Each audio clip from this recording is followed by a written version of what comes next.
when I was a kid, I mean, I know y'all had intermission, of course, I know that much. But when I was a kid, and because the program was so long, I was always a curious kid. So whenever I would watch that program without thinking, like, dang, y'all had a break, I used to go, them voice actors and kids.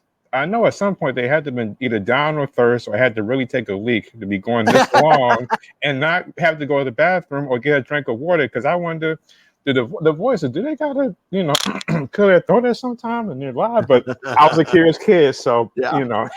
Well, you're interested in the process, and that's good. That's good. Yeah.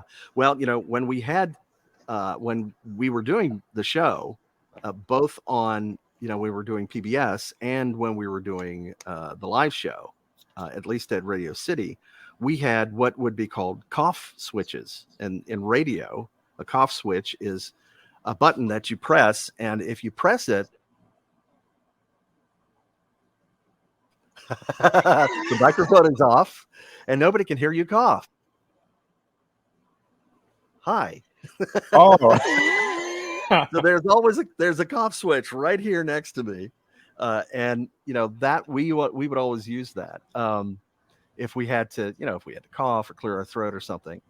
And the story that I always tell about that is that, the dinosaurs had headsets on so they could hear us really well. But and then they're like, if we're doing PBS, we're doing the shows, we had big monitors that were on the stage, big speakers, so that the kids could hear us and the director could hear us, and anybody else, actors or whatever, could hear the voices, right?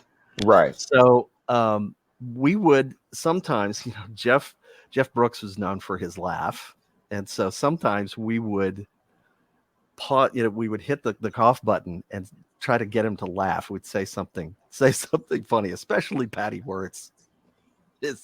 His voice she would say something to him and he would just burst out laughing. There would be, for a moment, there would just be this silence on the stage as the director is talking to the camera people or whatever, and they're talking about a shot or something. There's this silence, and all of a sudden there's this from Jeff Brooks, and then we'd hear the director or the stage manager say, "Voices," because they knew exactly what happened, that somebody poked Jeff with a joke of some kind. Speaking of talented people, you who does so many other What are you talking about? Shaw,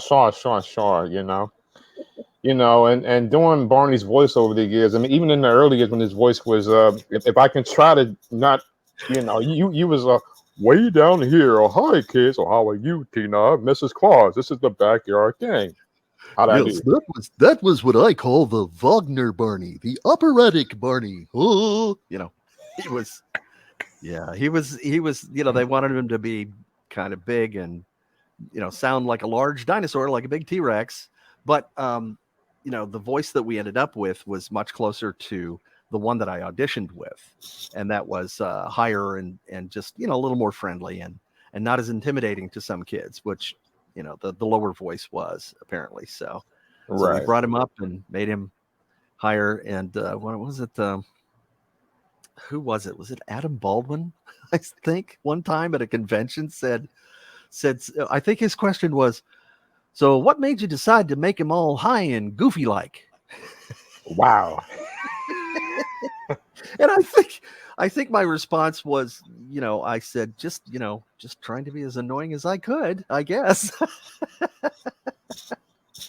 I used to joke, and I still do, that, I was doing Chuck E. Cheese and I was doing Barney. So my joke was, I have more ways to annoy parents than anybody else in the world. You darn right.